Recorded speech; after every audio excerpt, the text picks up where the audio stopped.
Baik, saudara-saudara pendengar di mana pun Anda berada, kita kembali jumpa di pagi hari ini di kantor Dinas BPPRD, Badan Pengelola Pajak dan Retribusi Daerah, yang tentunya di hari ini kami akan berbincang-bincang dengan Kepala Dinas Bapak Subi. Selamat pagi Pak Subi. Selamat pagi Pak. Apa kabar Pak Subi? Alhamdulillah. Ya sehat. Pak Subi, sehat-sehat selalu ya. Sehat-sehat selalu. Ya baik, saudara, di hari ini tentunya kami akan berbincang tentang PAD Kota Jambi.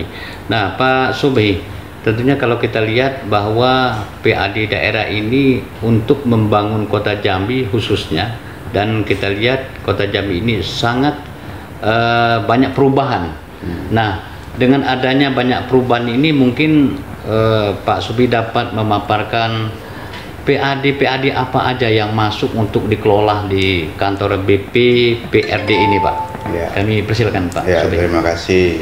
Ya. Pertama saya mengenalkan dulu bahwa BPPRD itu adalah Badan Pengelola Pajak. Ya. Jadi badan adalah sebuah lembaga penunjang penyelenggaraan pemerintah daerah. Jadi kita penunjang ke pelaksana teknis. Kita tugas pokok kita adalah mulai dari merumuskan kebijakan, kemudian mengelola manajemen, dan selanjutnya mengelola menatah penyelenggaraan pendapatan daerah. Khusus yang menjadi tanggung jawab kita adalah bidang pajak. Ya. Kemudian retribusi kita semua sebagai koordinator pendapatan retribusi. Jadi Badan Pengelola Pajak dan Retribusi itu artinya kita secara langsung mengelola pajak, dan secara tidak langsung kita adalah sebagai koordinator penerimaan retribusi sekota Jambi. Nah, itu. Jadi beban kita adalah untuk dua hal itu dalam rangka mengisi sumber pembiayaan pemerintah daerah. Jadi sumber pembiayaan pemerintah daerah itu banyak, ya kan? Ada dari DAK, DAU, dana alokasi khusus, dana alokasi umum, ada namanya dana bagi hasil pajak, dan banyak sekali. Nah, yang terakhirnya itu adalah pendapatan asli daerah. PAD tadi ya? PAD. Nah ini, jadi PAD ini salah satu dari sumber pembiayaan pemerintah daerah. Nah, kalau daerah itu ingin maju, maka pemerintah daerahnya harus pandai mengelola, mengelola pendapatan asli daerah, dan harus pandai memanage, bagaimana meningkatkan pendapatan daerah itu. Nah, untuk dana DAU, DAK itu kan menjadi kewenangan pusat. Nah, kalau kita mau mandiri, kita harus bagaimana menggali sumber pendapatan daerah.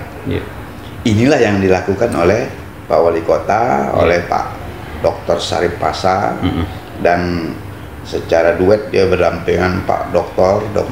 Maulana MKM ini, ya kan?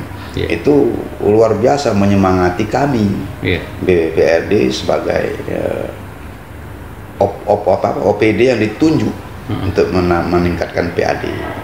Jadi kita disemangati terus.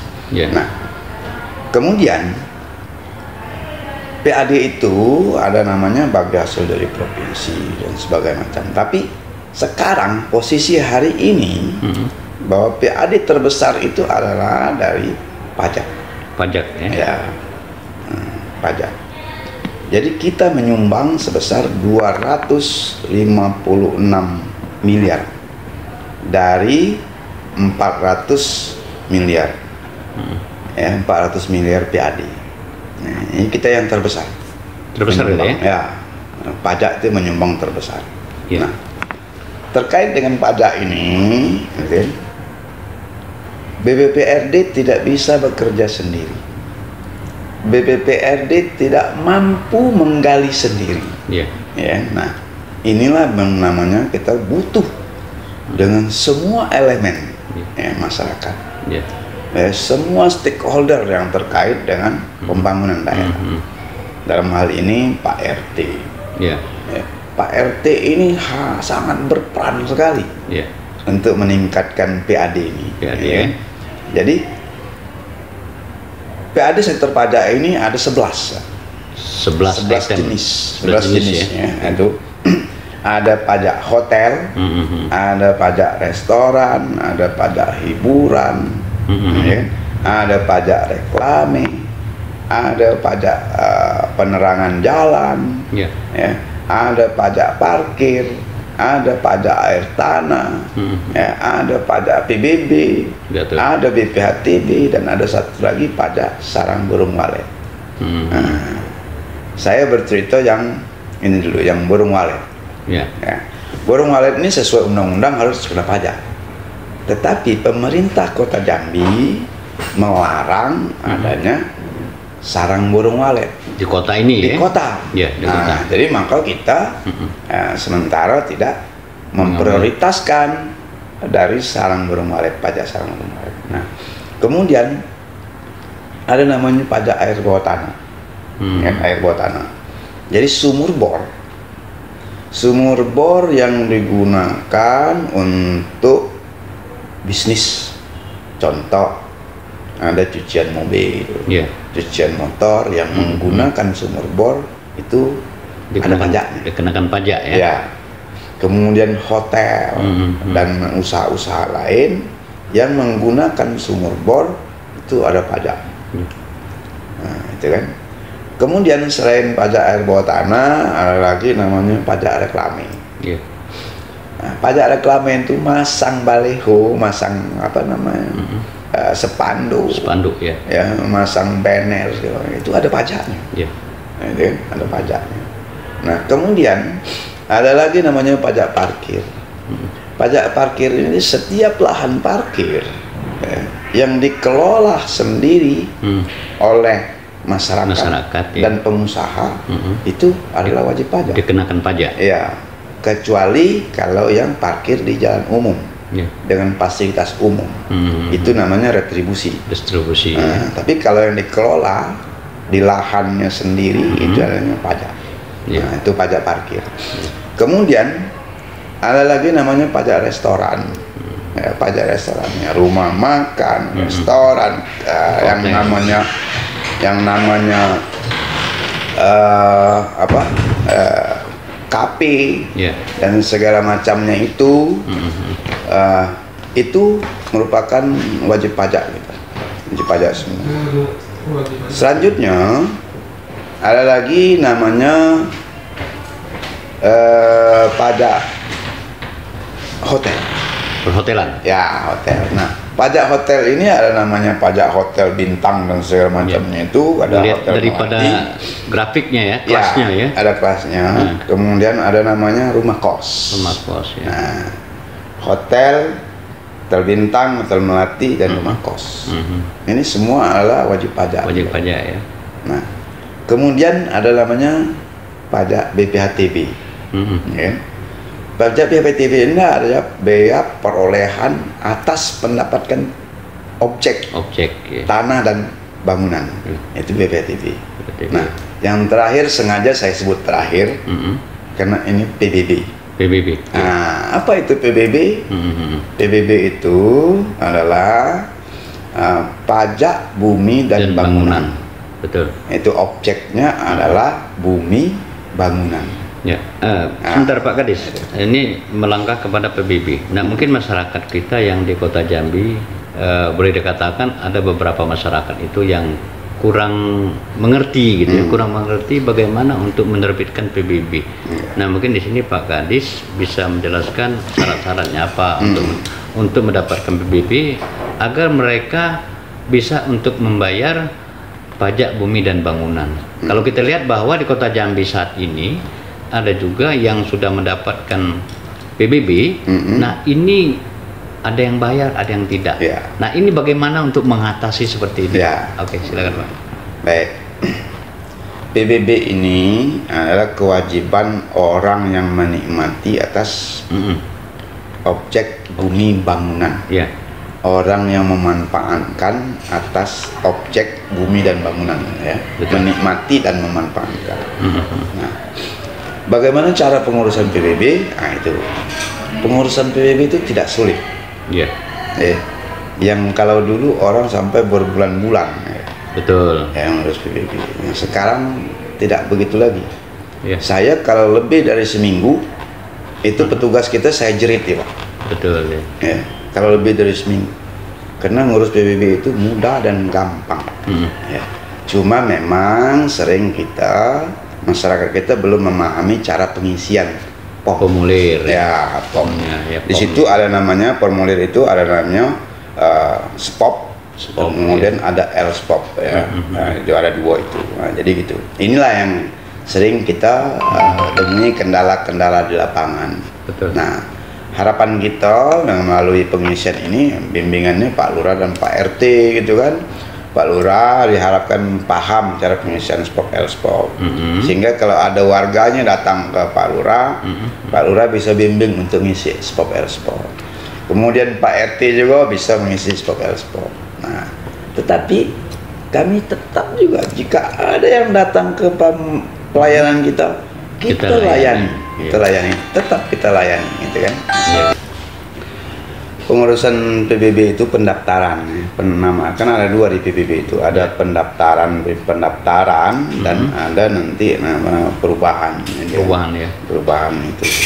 Nah, kalau yang pendaftaran syaratnya hanya KTP, kemudian KK, kemudian fotokopi sertifikat, gitu kan? Nah, seperti itu. Jadi tidak sulit dan mengisi form tadi, itu kan. Nah, terus diketahui oleh Pak RT, karena wilayahnya Pak RT wajib mengetahui. Kemudian diketahui juga oleh Pak Lurah. Kenapa saya harus diketahui itu? Supaya saat dia terbit berikutnya, Pak RT tahu, oh ini punya si A, oh ini punya si B. Nah, jadi kenapa itu harus diketahui Pak RT? Nah, tapi kita tidak sekaku itu. Betul. Umpamanya ada tanda tangan Pak RT, kemudian Pak Lurahnya belum tanda tangan, tidak apa-apa, tidak masalah. Tidak masalah ya. Tidak masalah. Nah, itu kan yang penting Pak RT harus tahu.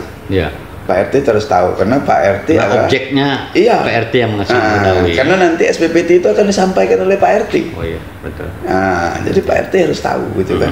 Itu. Akhir ini kan gitu. Kalau kita lihat bahwa Kota Jambi ini, terutama masyarakat sudah tahu bagaimana dengan kepemimpinan Pak Wali Kota kita, Pak Syarif Hasan. Nah, mereka sudah tahu Kota Jambi ini sangat pesat sekali berkembang. Nah, ini mungkin masyarakat itu sering menanya, ini anggaran dari mana? Ya kan gitu. Apakah anggaran ini diambil dari mana?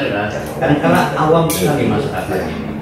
Karena kita lihat bahwa Kota Jambi ini yang dulunya boleh katakan termasuk kota kumuh lah gitu ya. Dengan adanya Pak Pasca sudah masuk ke Priodi, dia menjabat wali kota, ini sangat pesat sekali berkembang di setiap sudut. Dulu yang tidak yang kumuh sekarang sudah ditata dengan taman, gitu. Setelah itu jalan-jalan. Sesuai dengan dikatakan oleh Pak Karif tadi bahwa susah Kota Jambi ini ngelihat jalan berlubang, dengan adanya kepemimpinan Pak Wali Kota, Pak Pasca, dan lampu jalan seperti itu juga. Nah, dengan ada hal ini, mungkin masyarakat ingin tahu, ini anggaran dari mana nih? Gitu. Anggaran dari mana nih pemerintah bangun ini kan gitu. Nah, mungkin Pak Kadis bisa menjelaskan hal ini agar masyarakat itu tahu, oh ini dari sini, dari sini kan gitu. Oke Pak, silakan. Oh iya itu ya. Tadi di awal sudah kita sampaikan bahwa sumber belanja itu, sumber pembiayaan pembangunan Kota Jambi itu di samping DAU, DHK, juga dari PAD. PAD ini yang saya bangun tadi itu sudah lumayan besar menyumbang. Kalau kita bicara anggaran 2020 kemarin 2 T lebih, itu sudah bicara 2 T Pak Kota Jambi. Kalau dulu masih miliaran ya, masih ratusan miliar, tapi kita sekarang sudah bicara T. Nah, itu sumbangan dari pajak ini, saya bilang tadi, itu sampai hampir 40%. Ya, hampir 40% sumbangan, sambil yang lain-lain. Artinya yang dinikmati oleh masyarakat sekarang adalah atas partisipasi masyarakat sendiri. Itu beruntungnya kalau kita punya wali kota yang mengerti infrastruktur. Betul. Itu untung. Nah, untungnya gitu. Beliau mengerti dengan infrastruktur. Jadi kalau ada banjir, dia tidak terburu-buru untuk buka parit ini, dia mempelajari dulu. Pelajarin dulu. Iya. Baru dia bertindak. Baru dia bertindak. Nah, jadi itu. Kalau banjir di kena hujan, mungkin penyebabnya hanya kena got kotor, ya. Gitu kan? Ya. Nah, jadi tidak serta merta. Gitu. Itu keuntungan kita, Pak. Ya. Keuntungan kita punya pimpinan yang mengerti. Gitu kan? Jadi enak uang yang kami pungut dari masyarakat ini digunakannya itu untuk masyarakat. Iya, untuk masyarakat. Nah, itu kan. Iya. Itu. Ya baik, kembali lagi nih Pak Kadis, bahwa kita lihat ada beberapa bulan yang lalu ini bukan Kota Jambi dan Provinsi Jambi yang mengalami COVID-19 ini, malah ini mendunia gitu kan gitu.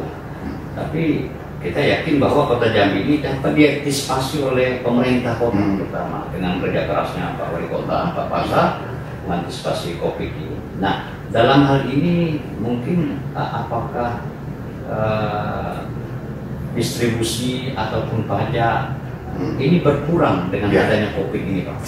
Ya, penjelasan dari Bapak. Ya, memang kita kena musibah non alam. Non alam ya. Non alam, ya. Musibah non alam. Kalau musibah alam itu banjir, ini non alam. Dan kita tidak tahu seperti apa bentuk gitu kan, yang menimpa kita ini kan, kita tidak pernah tahu. Yang tahu hanya orang-orang kesehatan. Kembali lagi Pak, Kota Jambi beruntung karena punya seorang wakil wali kota yang dokter, kan? Betul, ya. Nah, jadi begitu analisa, maka gerakan Kota Jambi itu paling cepat karena sangat ngerti. Jadi musibah yang menimpa kita beberapa bulan yang lalu itu memang berdampak sekali kepada belanja maupun kepada pertumbuhan ekonomi.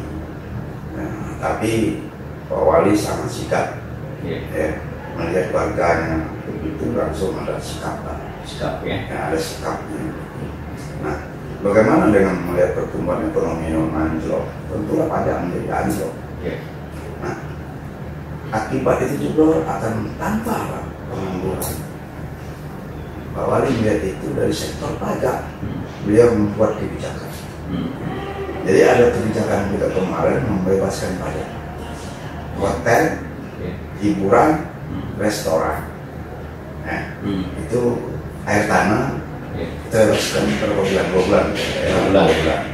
Nah, terus melihat perkembangan kita kasih lagi diskon 50% pada. Nah, tapi sekarang kondisi sudah bagus. Nah, pulih ya sudah mulai. Itu dari sektor kewajiban dari sektor usaha. Pak Wali tidak hanya melihat itu, karena banyak penduduk kita ini yang memang tidak menikmati, tapi ada kewajiban pajak. Itu yang PBB.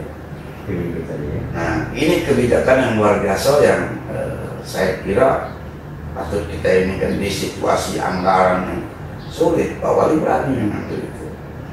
Nah, jadi PBB ini kita perpanjang masa jatuh tempo sampai Desember. Jadi kita 31 Desember. Itu perpanjangan, itu kebijakan dari Pak Wali. Nah, terus kita sekarang sudah berada dalam kondisi kehidupan baru.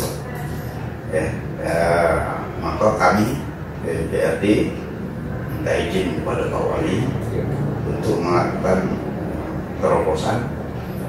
Di samping kita tetap memungut pajak, juga kita tetap menjaga kesehatan. Apa itu? Contohnya kita sekarang ingin menerapkan online.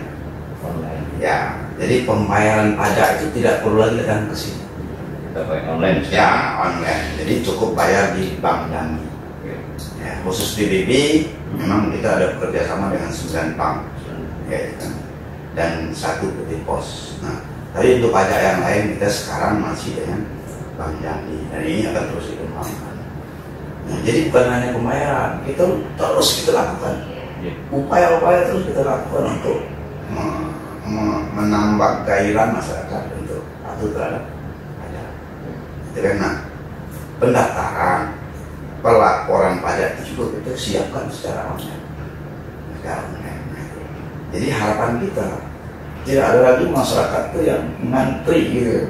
Nah, jadi kalau mau melapor pajak cukup dari rumah, membayar pajak cukup dari rumah. Nah, jadi seperti itu. Nah, kota, aktivitas penduduk kotanya luar biasa. Aktivitas luar biasa. Dan penduduk kotanya sudah bekerja di luar daerah. Dan ada yang pebisnis kan waktunya luar biasa. Nah, kita menyediakan fasilitas bagi bapak-bapak, ibu-ibu yang memang aktivitasnya tinggi untuk di online. Nah, di samping itu kita juga ada namanya pelayanan keliling. Kita punya mobil pelayanan yang siap datang di mana dibutuhkan. Ini sudah kecanggihan pemerintah sekarang ya? Iya, jadi di situ jadi kan. Nah, makanya saya sekarang Pak, saya tidak melihat lagi masyarakat ini yang cerita tentang kesadaran. Tidak ada lagi cerita kesadaran Pak. Kamilah yang harus berjuang untuk mendekatkan pelayanan masyarakat. Jadi kami yang harus berjuang untuk mendekatkan. Kenapa masyarakat kita aktivitasnya sudah luar biasa di kota ini. Nah, kami sadar itu, maka kami yang harus mendekati. Bagaimana cara kami mendekatinya seperti ini melalui online. Gitu. Ya baik Pak Kadis, mungkin kalau kita bincang-bincang masalah pajak di Kota Jambi ini waktunya sangat panjang sekali Pak ya, karena ada item itu mungkin panjang kalau kita uraikan. Namun kalau kita lihat bahwa dengan adanya PAD daerah yang telah dikelola oleh Badan Pengelola Pajak dan Restribusi Daerah ini sangat luar biasa. Sangat luar biasa bahwa kita lihat perkembangan Kota Jambi ini memang sudah pesat, baik itu mengenai infrastruktur, ya kan, keindahan taman-taman yang dibangun oleh pemerintah kota ini di bawah kepemimpinan Pak Syarif Pasha ini. Dan tentunya kita berharap ke depannya lagi bahwa pemerintah Kota Jambi ini sangat sikap sekali untuk merubah Kota Jambi ini yang sangat luar biasa. Dan tentunya mungkin kita akan mengakhiri acara bincang-bincang kita di pagi hari ini Pak Kadis. Tentunya mungkin masyarakat agar tahu bahwa Dinas BPRD ini, Badan Pengelola Pajak dan Restribusi Daerah ini, Bapak Subi selaku Kepala Dinasnya. Nah, ini himbauan atau wejangan apa kepada masyarakat itu yang Bapak katakan tadi. Sekarang kantor BPRD ini akan bekerja mengejar masyarakat, gitu ya, mengejar masyarakat. Jadi bukannya masyarakat datang ke kantor ya. Ini sudah punya pola yang luar biasa. Nah, jadi mungkin ini himbauan kepada masyarakat dari Bapak. Silakan Pak. Ya, ada dua Pak yang saya himbaukan kepada masyarakat. Pertama, awasi kami. Kami ini diawasi. Karena kami memungut uang rakyat akan disetorkan untuk dibelanjakan ke rakyat. Untuk rakyat makanya saya selalu menginstruksikan kepada staf, 1 rupiah uang pajak itu bermanfaat untuk pembangunan Kota Jambi. Karena itu pertama awasi, awasi kami, dan kita sudah menyediakan media untuk melapor. Ya, ada namanya website bpprd.go.id, bisa, atau di ada Instagram kita, ada web, ada Facebook kita, silakan dilapor di situ. Jadi artinya pertama awasi kami. Yang kedua, ayo kita sama-sama membangun Kota Jambi yang sama-sama kita cintai ini dengan tangan membayar pajak. Nah, beli duku di Simpang Duren, mampir sebentar di Simpang Sadu. Kalau Kota Jambi ini mau keren, janganlah lupa membayar pajak. Saya kira gitu. Terima kasih. Assalamualaikum warahmatullahi wabarakatuh. Baik, saudara pendengar dimanapun Anda berada, itulah tadi bincang kami dengan Kepala Dinas BPPRD Badan Pengelola Pajak dan Retribusi Kota Jambi, Bapak Subhi. Dan saudara-saudara, karena kita ini tentunya kalau kita terus menggali tentang pajak ini tidak putus-putusnya. Ya. Dan kita berterima kasih kepada Bapak Wali Kota Jambi, Bapak Saripasa, yang sudah membuat Kota Jambi ini sangat luar biasa dengan adanya kesadaran masyarakat untuk membayar pajak. Uang dari masyarakat ini dibayar kepada pemerintah, pemerintah akan mengelola apa yang dibutuhkan oleh masyarakat Kota Jambi.